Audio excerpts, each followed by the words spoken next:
and welcome to another episode. I am your host, the only Kayla, and today I have a very special guest here at Mega Atlanta Radio. Today I have the pleasure of speaking with local Atlanta artist Darcey. Darcey, how are you feeling today? I'm good. It's glad to be here. So Darcey, like I mentioned, you are an Atlanta local artist. For people who are just now tapping into you, talk to me a little bit about your sound. How would you describe it? What type of music do you do? I mean, I like, I would call it R&B, and then I mix it with, like dance hall vibes and things like that. Just really bouncing back between those two. Just like good, feel good music. So, yeah. All right, that's good. So now tell me, when did you get into music? Is it something that you were always passionate about? I used to play piano a lot, and then I went from playing piano, I used to make beats, and then after that, I was a writer. And then I just thought one day I was just going to try to put it all together, and I've been doing it for about 2 years now, so. So you write all of your music? Oh, yeah, absolutely, all of it, yeah. So at what age or during what time would you say, like, you really, like, okay, I'm going to take music serious? Because, like you mentioned, you did beats, you were writing. When did you decide to take music seriously? Around, what year? I feel like during the pandemic, Okay. that's really when I decided to. I was about to go, I just graduated high school, and I was just like, I might as well, put everything into it, so. Now, you mentioned during the pandemic, which I think is really interesting because the pandemic was really hard for a lot of people. And I think it really taught us that it didn't matter, how much money you had or what economic situation you were in. It was just a difficult time for everyone. And I know from a lot of the artists that I interviewed during the pandemic, a lot of them were telling me that they really didn't have any inspiration. Like, they didn't have anything to write to, and they felt kind of stuck in terms of creating music. But you say you were kind of more inspired, would you say, during the pandemic? I mean, I feel like the pandemic kind of just put everybody at a reset. Like, some people switched careers entirely during the pandemic, so I didn't write much. It was just kind of me finding, like, my sound, what I wanted to do and things like that. Okay. Yeah. So now you say you are an R&B singer, right? Absolutely, yeah. So talk to me a little bit about what you have going on right now. You have a lot of things. Yeah, so next Friday we got the song with my boy VEDO, So Different, that's coming out. And June 17th, I'm releasing my first studio album. So a lot of special guests on that as well. So I'm super excited about that. That is really, really exciting. Now, I had the pleasure of interviewing VEDO, who is an Atlanta-based R&B singer as well. I interviewed him twice. And I actually interviewed another artist, a rapper, who got to work with VEDO. And just from me interviewing him and the other rapper, they really had a lot of good things to say about him. What was that like for you working with, such a pretty big artist right now so early on in your career? I mean, he tried to do the whole, like, LL Cool J thing. But he's definitely a humble dude. Our stories kind of relate a lot, deeper than music. So it was definitely a pleasure, getting to work with him so early, because a lot of people, don't. So I felt the privilege to have that opportunity. And I think what's really cool about that, too, is that VEDO writes his own music as well. He writes all of his music. I think he mentioned there was, like, one song that he kind of got some help writing, but he writes everything. What did you learn? Were you guys in the studio together, or did you guys kind of send tracks back and forth? We sent back and forth, but, I absorb. I'm like a sponge, I absorb what I needed to, and I definitely, he writes a lot for other people, too. And a lot of people don't realize that, so that's definitely where I want to be, one day. What's one thing you learned about working with him on this track, So Different? Just to, like, when you're working with somebody like that, you got to bring your best. Like, he tried to show me up on the track, so I couldn't let that happen. So yeah, it was definitely a fun experience getting to just learn from somebody that's been doing it for so long. So after he sent you his track, did you go back in the studio and say, all right, I gotta rewrite this, I gotta re-record? Oh, I had to. Like, I played it with my manager, and I was like, yeah, we got to go back in and try to at least match the energy that he brought to it. So. I think that's pretty cool because I think that happens for everyone, no matter what level you are as an artist. I saw an interview recently where J. Cole and Bia, they have that record London together. Oh, yeah, he went crazy. Yeah, and it's funny because J. Cole actually asked to hop on that track. He was like, whoa, this is amazing. And Bia said that after he sent in the track, she was like, I want to redo my record. I want to redo my verse and whatever. And he was like, nah, leave it. So I think that's pretty interesting that you had that kind of same effect with your song, So Different with VEDO. Exactly, yeah. I mean, you got to do it sometimes. So, yeah. No, I think that's pretty dope. So tell me, what is So Different about? The whole album really is just about just providing something positive, for women, just kind of like uplifting them a little bit. So I don't want to get into too many spoilers, but it's definitely a vibe, like it's definitely gonna go. I can't wait for it, the people to hear it. Awesome. I'm really excited about that record. Now, again, I want to continue to reiterate that you are an R&B singer. I've had the pleasure of interviewing several R&B artists, and I think that right now is a really great time for you as an artist in that genre because we are seeing, kind of that resurgence of R&B. Would you say that yourself too, that you kind of feel like this is the perfect time because we're seeing a lot of these R&B artists finally getting the flowers that they deserve? Yeah, a lot of people say that R&B, was dead, and it was never dead. Really, it's just like now we're finally getting the spotlight. Right. So I feel like now you're starting to see just how many, incredible R&B artists it is. So. Aside from VEDO, is there anyone else in your career that you would like to work with? Yeah, I mean, of course, I got a super long list of people I definitely do want to work with, but give me like top 3. Okay. Number 1, Jacquees. I definitely feel like we got to make something happen. He's also a really good artist. Number 2, I want to do something with Kehlani. Love Kehlani. All right. And number 3, hopefully one day I can get the Bad Bunny feature and we could do something. Bad Bunny. I love Bad Bunny. He's definitely at the height of his career. I think that would be amazing. Yeah, his new album is crazy. So, yeah, I definitely want to.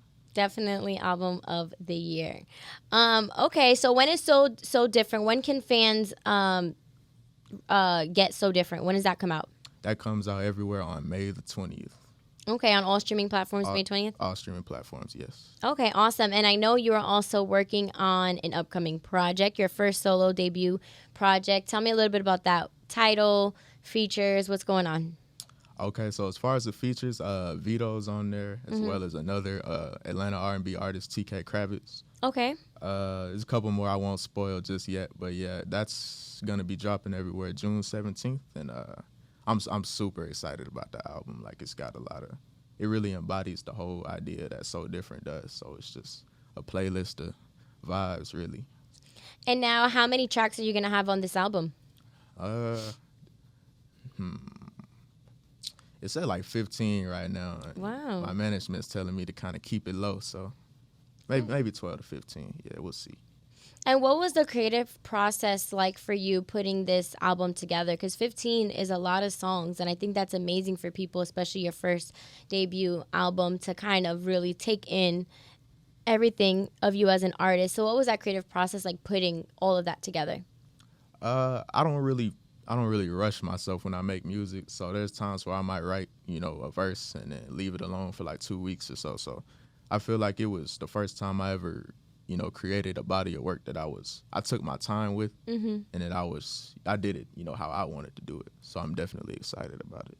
Awesome. Now, I know there's something else that makes you super unique as an artist. Why don't you tell everyone, Darcey, what that is?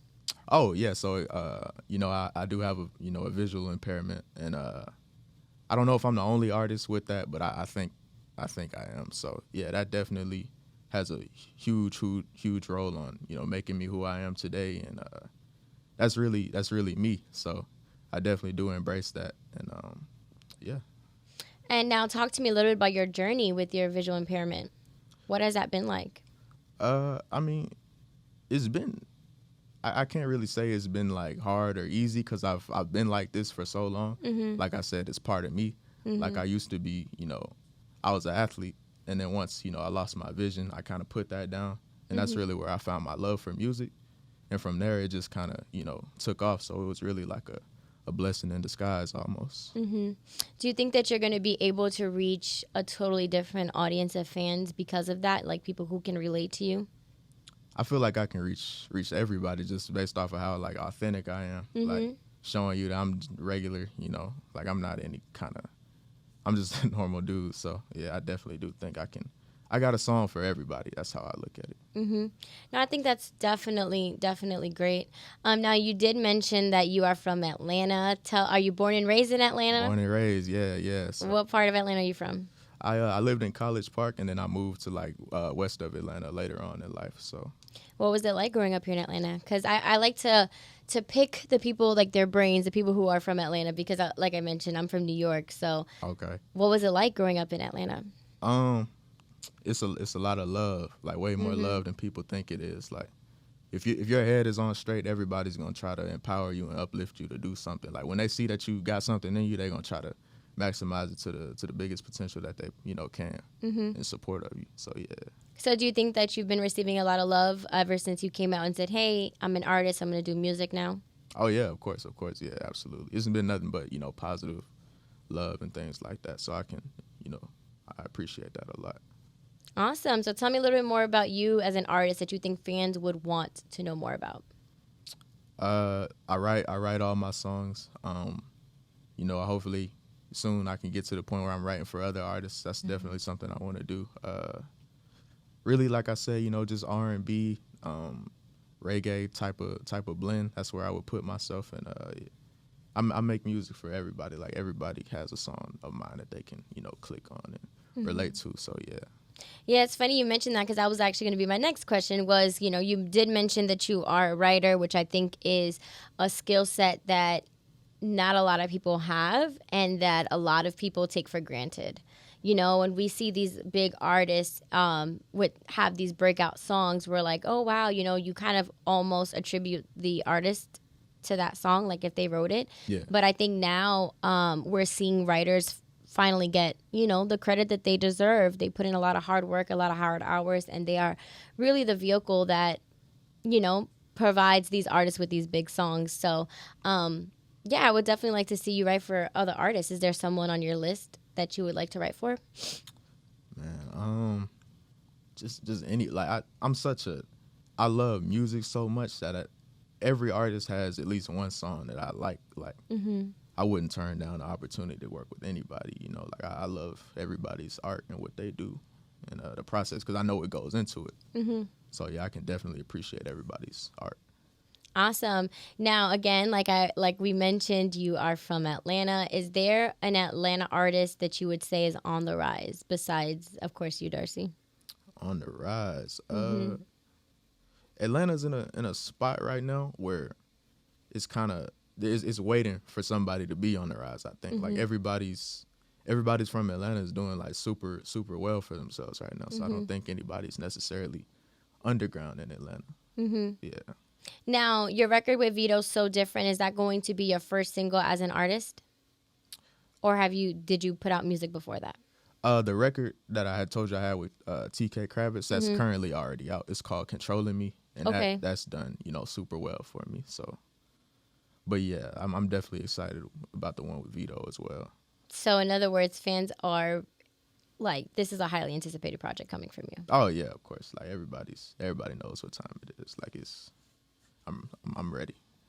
Awesome. So now after this project drops in June, what are you looking forward to accomplish in your career? Let's say 5 years down the line. Where do you see yourself? 5 years down the line, I definitely want a Grammy. I mean, that's kind of been the one thing that I feel like it would validate everything that all the sacrifice and things like that. So I definitely want to get one of those and put it in the trophy case. So my mom's trophy case, not mine, but definitely got to get there. Yeah, I think that would be definitely great. But at the same time, I don't want you to get disappointed if that doesn't happen, only because we see so many great artists get snubbed. I mean, you saw Jasmine Sullivan. She just won her first Grammy in 2022, and she should have been had one. Exactly. She's been grinding for years, and she's been overlooked. So I think there's a lot of great talent that gets overlooked. Exactly. Would you agree with that? Of course, yeah. I mean, there's a lot of people that don't get recognized, but I feel like because if I have my core fan base and they rock with me and they appreciate what I'm doing, I feel like that'll be winning to me, honestly. And it sounds like you do. have a really good core fan base. Yeah, I do. Yeah, definitely appreciate those guys. So now when you came out, you said you were an athlete, correct? Yeah, I was a long time ago, yeah. What was that transition like for you going from being an athlete to then now being an artist? Is it different at all? Not really. Like, I've always been a pretty, like, open guy. Like, I've always been, a lot of people laugh at my jokes and things like that. Like, it was kind of just a smooth transition, really. I just went from doing one thing to doing another thing, so. And when you announced, like, okay, I'm going to take music serious, this is what I want to do, I'm going to be an artist, would you say your friends and family were very supportive? Yeah, absolutely, because they know, like, if I want to do something, I'm going to put 110% into it. And they were more surprised when they heard that it was actually good. Like, a lot of people do it, and unfortunately, it's not it. So I was definitely proud to know that they were rocking with it. Now, after this project drops, how quickly are you going to get back in the studio to put out another project? Or are you just kind of focusing on what happens in June? I'm going to put the project out and probably go on a promo run and then go on tour shortly thereafter. That I'm not a guy that really feels like I got to crank out a high volume of music. Like, I feel like once I do put something out, it'll stick with you until I'm ready to mature and blossom into another project. So, yeah. Well, I'm really excited about your project. What is the title of it? I don't have a title yet. I'm still debating on what I want to call it, yeah. Well, you still have a few weeks to come up with a title. I do. Yeah, they getting on me for it, too. They like, man, you got to come on with it, so. Well, like I said, I'm very excited to hear your project. So Different is dropping next Friday yeah. with VEDO. Tell everyone, what you hope your fans and people who are just now tapping into you as an artist get from this project. I really hope it just brings positivity, and I hope it just brings, like, that old school, like, R&B back to you. I definitely want to rekindle those flames from back in the day. So I think that's good because, like we mentioned, R&B is definitely what's hot right now, and I think this is probably the perfect time for you to drop because I think people are going to resonate with you a lot. Just your story, your journey, and your sound. Exactly. Yeah. Exactly. So tell everyone where they can find you and what you have coming up, Darcey. You can find me on all socials at Darcey. That's DARCANTCEY. And we got the single with VEDO dropping next Friday, and we got the album on June 17th, and just be on the lookout for everything. Awesome. Well, like I said, thank you so much for stopping by Mega Atlanta Radio. Make sure to catch So Different featuring VEDO next Friday on May 20th, and his album, which is slated to drop in June.